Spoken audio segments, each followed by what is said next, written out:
Welcome to this lecture on Adobe Illustrator by Eduonix Technologies. Today we're going to be talking about Adobe Illustrator for just a little bit, its history and its background. Then we're going to quickly move into what makes Adobe Illustrator, what it is, the kind of editing program it is, and we might take a look at some of the interface and some basically of the layout.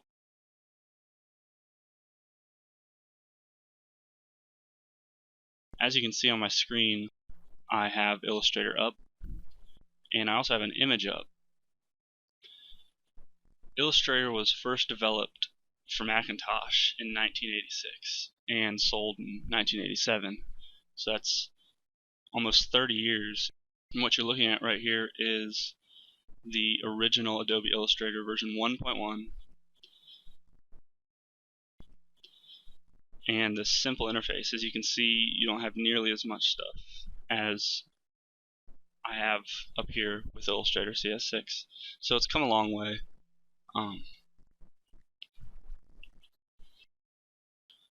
Illustrator was originally developed as a commercialization of Adobe's in-house font development software in PostScript file format. It was meant to go with Adobe Photoshop, and still today, if there's two editing programs you're going to have by Adobe for images, in general, image creation, it's going to be Adobe Illustrator and Adobe Photoshop. So, not to bore you with too much history, as you can see, it's come a long way. So let's get into what's different about Adobe Illustrator, or what makes it what it is. It's a vector editing program, and vectors use points and lines, coordinates to create shapes, basically math to draw the shape out on the screen. And raster is just a pixel by pixel representation of an image, where each pixel has color, transparency, and other properties that are used to render the image. There's not a whole lot of math involved in those. I'm going to create a rectangle, and all this is doing is creating 4 points, which are coordinates, and instructing Illustrator to draw lines in between them.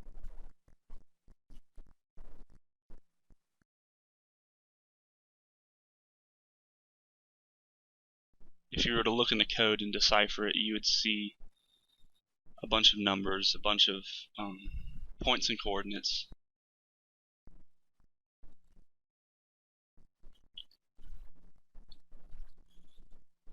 If I draw a square,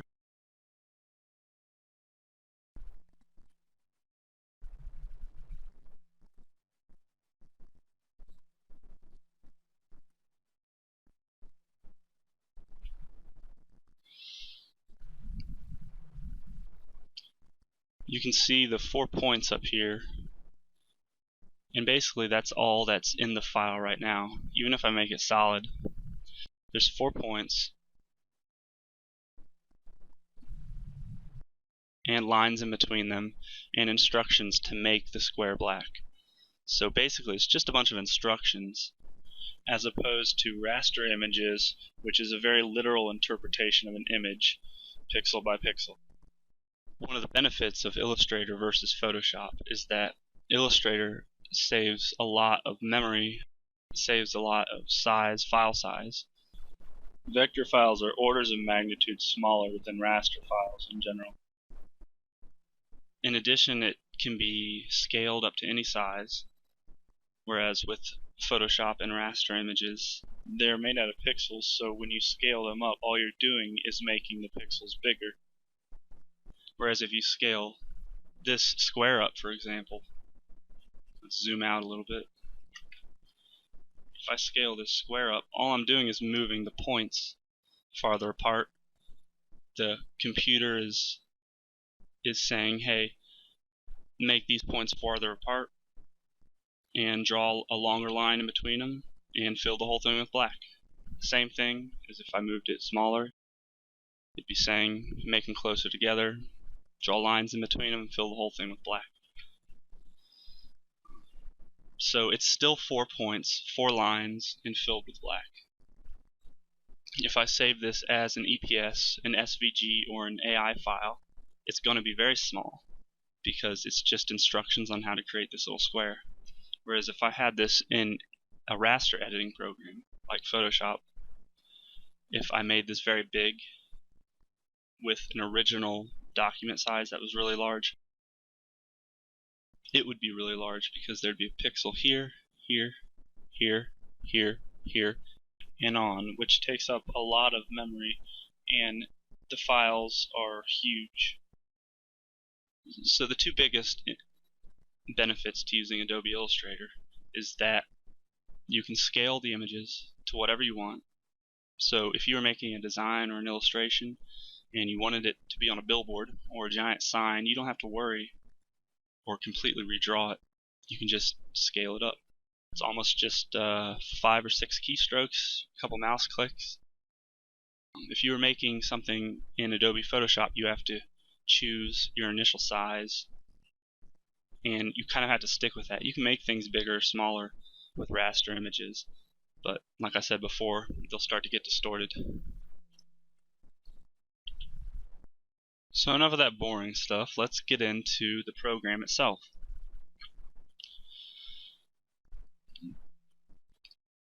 So what you see in front of you is a number of things.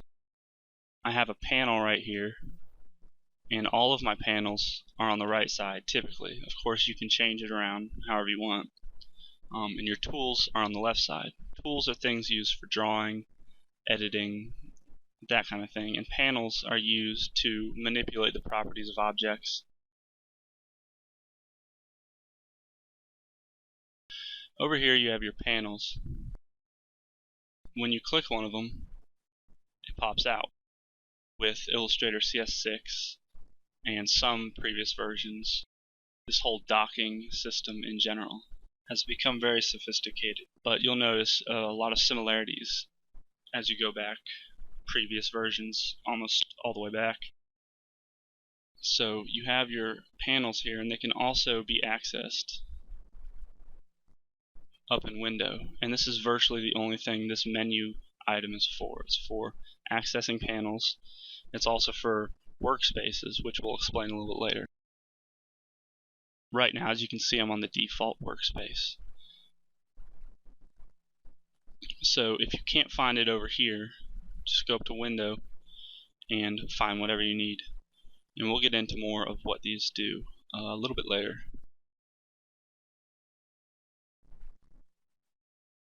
Over here you have the tools. Just a quick overview of the tools and what all of this means. This rectangle that I'm hovering my mouse over, these are all tools for manipulation and for drawing and for creation in general. They're tools that you use with your mouse directly in the artboards. Right underneath here we have fill and stroke. Underneath here we have some default fill options and default stroke options. And right under here we have the drawing order. This is if you want to change screen mode. I really don't use very much of this. Sometimes I use the drawing order, drawing behind, drawing inside. But mostly what you're going to be using is the stroke and fill, as well as these tools. Now, you notice some of these have a caret on the bottom of them. You probably already know what that means, but basically if I click on it and hold it in, I have an option of tools to select from.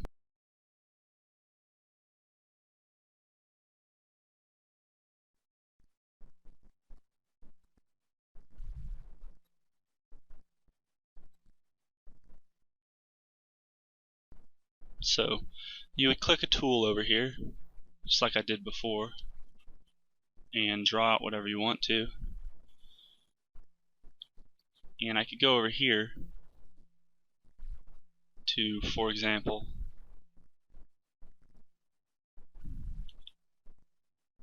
make this stroke bigger.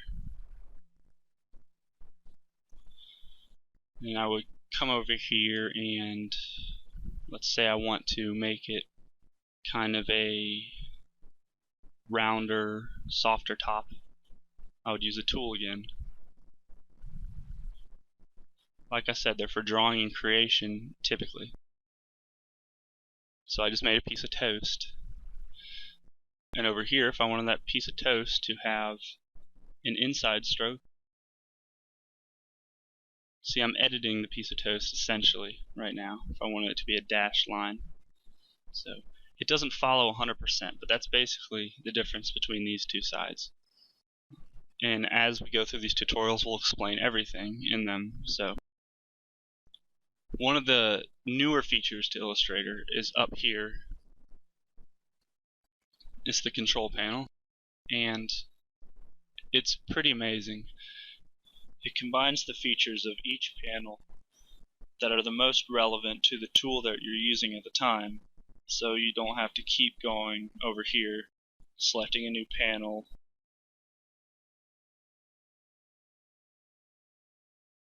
For example, I have the pencil tool out right now, but let's select the square tool again, the rectangle tool. And I'm going to delete the toast and draw another rectangle. And as you can see up here, all the options have changed based on the fact that I have this new tool. That's amazingly convenient. I don't have to open up a bunch of panels on the left or on the right side, and I don't have to constantly be going back and forth. So this automatically displays the most relevant properties to what you're doing. So you'll be using the control panel a lot. Remember how I changed the stroke earlier on the right side? I can just do it right here. And I know my panel is still open over here, but let's say I had something else open or I was really far zoomed.